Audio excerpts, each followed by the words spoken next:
Personality and Sport, Chapter 3. What is personality? Personality is the sum of the characteristics that make a person unique. The study of personality helps us to better work with students, athletes, patients, and exercisers, and to even work more effectively with coworkers. Sometimes people confuse attitude and personality. Personality is who you are, and attitude can be more dependent upon your situation or other people. Defining personality can be a little tricky, but all definitions have included one aspect: uniqueness. As you are listening to this lecture, think about these next 4 questions. These questions will not be a part of your examination, but they can be helpful to ponder when we're discussing personality. Your answer is unique to you. Your answers may be individualized and unique to you as they are part of your personality. Number 1, how can personalities influence performance or attractiveness of a particular sport to a particular individual? If you have played a sport or participated in physical activity, how did you choose it? Was it something your parents put you in, or was that something you decided? Number 2, what forces how we behave as we do in certain circumstances? Does your personality determine how you react? If you stub your toe, do you cry out in pain? Do you get really quiet? Or do you use choice curse words? Do you punch things? What is your individual reaction? Number 3, do athletes who play certain sport have similar personality characteristics? Can you think back to any of your other experiences or other people with whom you have participated? Did they have a similar personality as you? Were they competitive? Were they loud or quiet? Did you have a lot of personality traits in common with these other individuals? And lastly, does sport build character, or is it related to positive character or psychological development? Do you personally feel like participation in physical activity or sport can help someone to build character? Are sports and exercise related to developing individuals? And we're back to the lecture, so if you were taking notes, this is a good time to start back up. The best way to understand personality is through its structure. If we think about personality as being divided into 3 separate but related levels, a psychological core, a typical response, and a role-related behavior. The basic level of personality is the psychological core. This includes your attitudes, values, interests, and motives, as well as your beliefs about yourself and your self-worth. This is considered the real you, not who you want others to think you are. These are typically things that you value in your life, like family, friends, and even your religion. A typical response is the way we learn to adjust to the environment or how we usually respond to the world around us. For example, being happy-go-lucky or even shy. How you act and what you perceive your social situation to be is called a role-related behavior. This behavior is the most changeable aspect of your personality. Your behavior changes as your perceptions of the environment around you changes. Different situations require us to play different roles. For example, your behavior as a student, or as a parent, or even as a friend, may all be very different. The 3 levels of personality encompass a continuum from internally driven to externally driven behaviors. To examine this role-related behavior is the most external thing that everyone sees about each other. The most internal aspect is the psychological core. The psychological core is the most stable or consistent part of your personality, and it remains fairly consistent over time. The role-related behaviors are the most external and can be subjected to the greatest influence from external social environmental factors. In order to help individuals to become more successful, more proficient, or more motivated, we must figure out what makes people tick to be able to help them and to motivate them to change. We need to know as much about them as possible to be able to affect people's core values and to assist with rehabilitation or improve performance. So what really makes up a person? Personality is what we can see on the outside. Character are internal characteristics. As we are going along in this course, it is important to remember several things. Psychology and most other fields are filled with approaches and theories. These theories and approaches provide us with the basis for understanding and explaining why and how various things occur. It is also important to remember that some are applicable to some people in some situations, while others are not. Some are current, relevant, and studied, and some are not. As we are trying to understand personality, it is important to differentiate between states and traits. States represent our current or situational state of being. These can change with the situation. Traits represent our general or most of the time state of being. Measures of both traits and states. A trait is a typical style of behavior. A state is the situation's effect on behavior, a right now feeling that can change from moment to moment.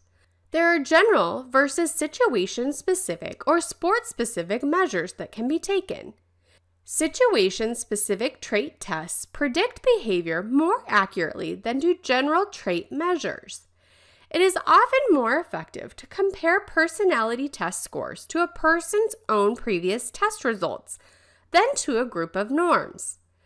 Projective tests may have interesting results, but can be extremely difficult to score. Psychologists have been examining personality from multiple viewpoints. 5 of the major ways of studying personality in sport and exercise have been called the psychodynamic, trait, situation, interactional, and phenomenological approaches. The first approach we will examine is the psychodynamic approach. This approach was popularized by Sigmund Freud, Carl Jung, and Erik Erikson. This approach is divided into 2 themes. The first places emphasis on unconscious determinants of behavior. This includes indistinct drives, moral consciousness, and conscious personality. The second theme focuses on understanding the whole person. The psychodynamic approach views personality as a set of dynamic processes in conflict with each other. Behavior is then determined by several unconscious, constantly changing factors that are often conflicting with one another. Emphasis is placed on understanding the person as a whole rather than identifying isolated traits. The second approach is the trait approach. The trait approach states that personality can be described in terms of individual traits. These traits are relatively stable. They also predispose us to act in certain ways regardless of the situation. Personality traits are enduring and consistent across a variety of situations. By taking the trait approach, psychologists consider that the cause of behavior generally resides within the person and that the role of situation and environmental factors is minimal. Remember, traits are considered to predispose a person to act a certain way, regardless of the situation or the circumstance. The trait approach, which dominated the early study of personality, does not consider the particular situation that might also influence an individual's behavior. Today, the Big 5 trait model of personality is most widely accepted. The approach to this test is to have individuals answer a lot of different questions about their trait personality. This is the most accepted descriptive model of personality. This consists of 5 major dimensions of personality. There are 5 dimensions of the trait model.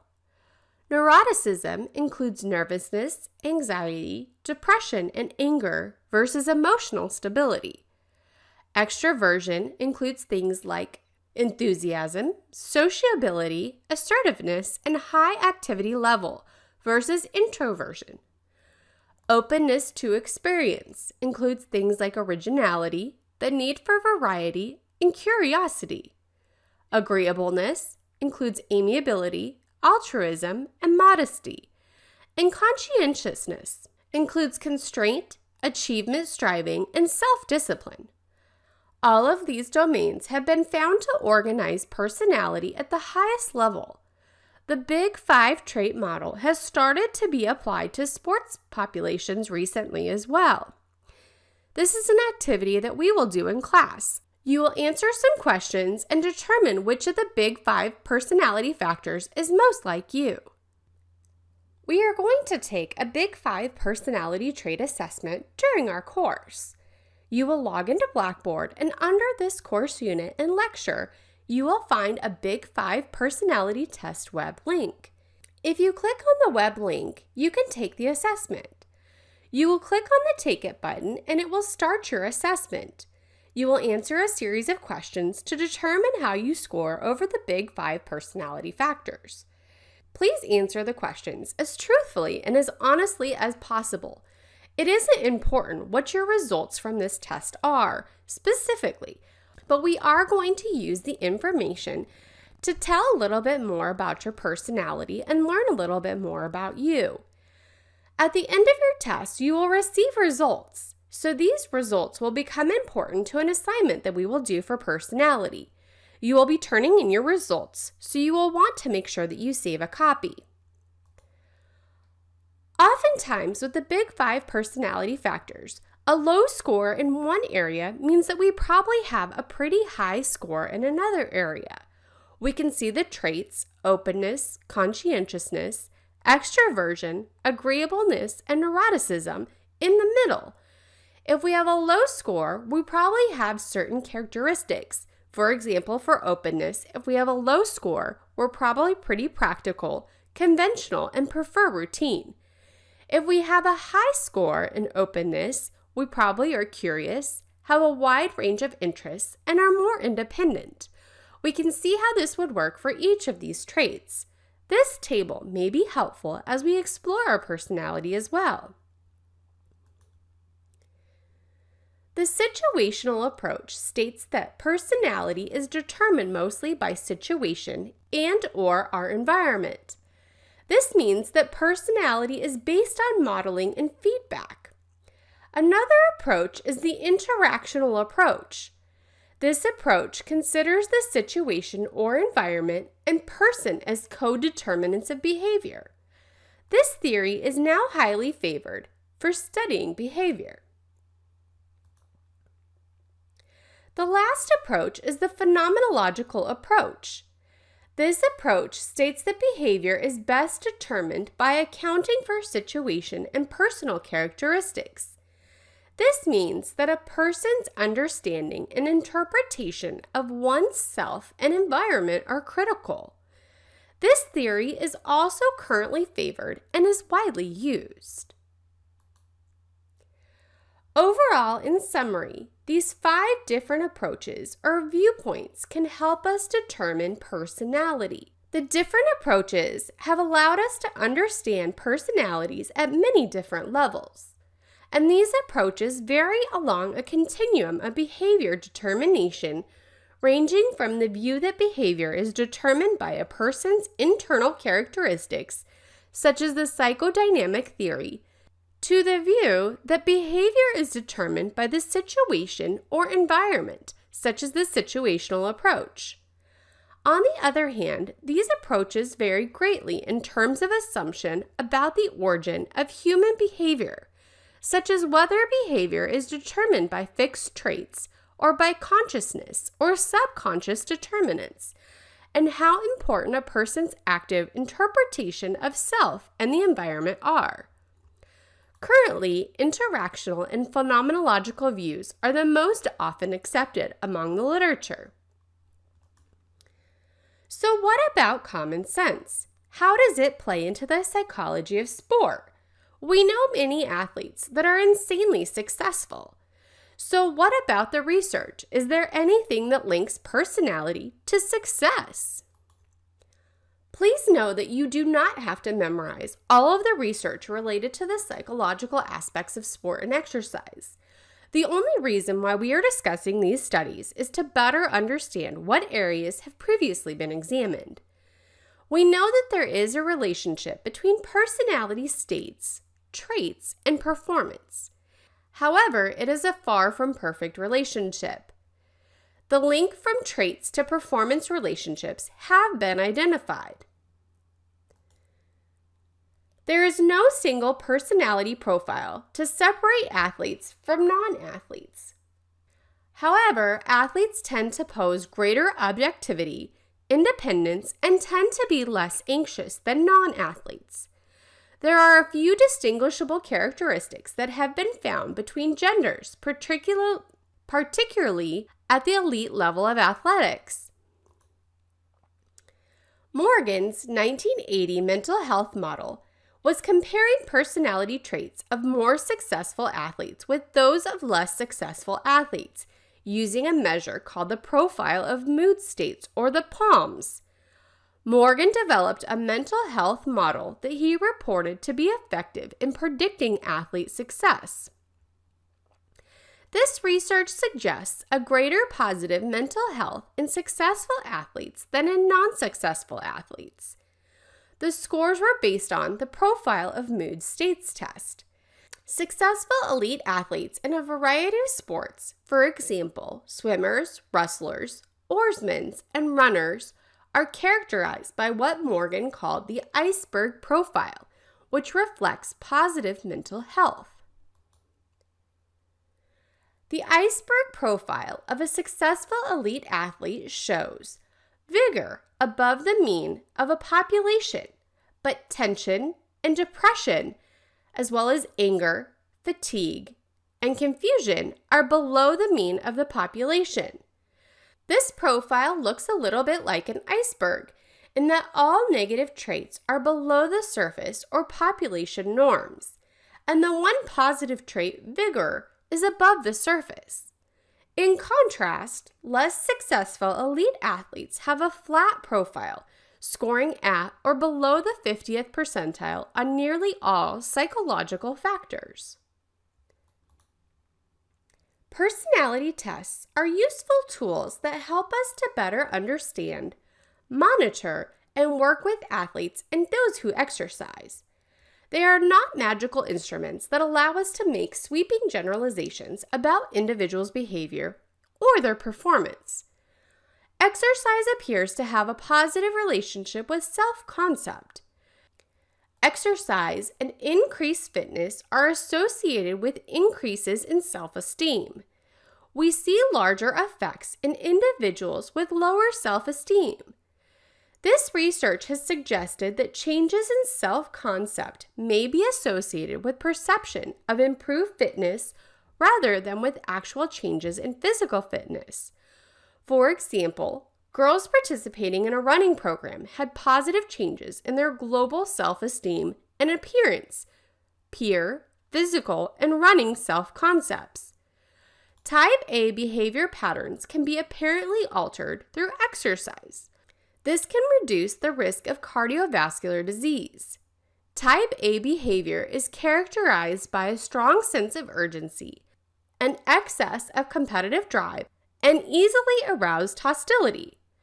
Type B behavior is considered the opposite of Type A behavior. A link has been established between Type A behavior and the increased incidence of cardiovascular disease.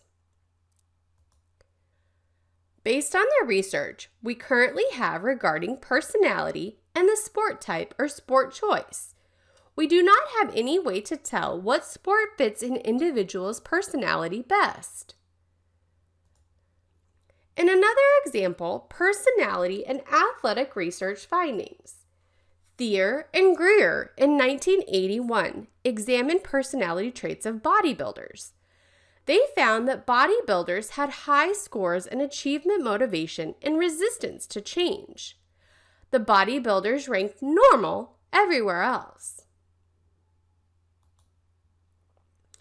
In another research study by Kroll and Crenshaw in 1970, they examined football, wrestling, karate, and gymnastics participants. They suggested wrestlers and football players had similar profiles. Gymnasts and karate participants had markedly different profiles from the wrestlers and the football players. Other researchers have examined the effects of psychological characteristics on participants in both team and individual sports. Singer in 1969 examined baseball and tennis players. They demonstrated definite psychological differences between team and individual sport athletes. Team players scored higher in desire to do one's best, desire to lead, and the ability to analyze others. The team players were less willing to accept personal blame. Another research team also observed the personality traits of participants of team and individualized sports. Schur, Ashley, and Joy in 1977 found that team sport participants reported more anxious, dependent, extroverted characteristics and are less sensitive to others. Other researchers have examined player position and personality profiles. Cox in 1979 examined different athletes participating in volleyball. They found that compared to strong side hitters and middle blockers, setters have broad internal focus and could focus on several things at once compared to other athletes. Perfectionism has been one of the most widely studied personality characteristics in sports psychology in recent years. Perfectionism is a personality style characterized by setting extremely high standards of performance, striving for flawlessness, and a tendency to be overly critical in evaluating one's performance. Perfectionism consists of various components, including setting high standards, feeling concerned over mistakes, and being highly organized. Self-oriented perfectionism is the degree to which one sets high personal standards and stringently self-evaluates relative to those standards. Socially prescribed perfectionism is the degree to which one perceives significant to others holding high standards for the person and bases approval on meeting those high standards. Other-oriented perfectionism is the degree to which one holds others to extremely high standards. Depending on the specific components of characterizing one's perfectionistic personality, perfectionism can lead to both highly positive and extremely negative consequences, either maladaptive or healthy perfectionism versus adaptive or unhealthy perfectionism. The differentiation between perfectionistic striving versus perfectionistic concern is seen as especially critical in terms of determining whether perfectionism has a positive or negative effect on the individual. This has been widely studied. Personality has also been studied, along with perfectionism, and with this we see personality styles. We see individuals setting high standards of performance, striving for flawlessness, and a tendency to be overly critical in evaluating their performance. So how can you, as a budding professional, understand personality? How can you use this information to better understand individuals in your classes, on your teams, or your future clients? These guidelines can help us to better understand people with whom we work. Remember, personality needs to consider both personality traits and situations. We need to be an informed consumer of personality testing, and we also need to be a good communicator. You also may have heard that sometimes it's good to be an observer. It's better to be quiet and just observe. We also need to be knowledgeable about mental strategies to help those with whom we work, who wish to excel, and we also need to know referral services if they are beyond our capabilities. To wrap this all up, let's recap and discuss the important aspects of personality in sport. Personality is complicated. The basic unit of personality is uniqueness. In learning about people, we can better learn how to help them to achieve greatness. So all in all, that kind of wraps up our lecture about personality.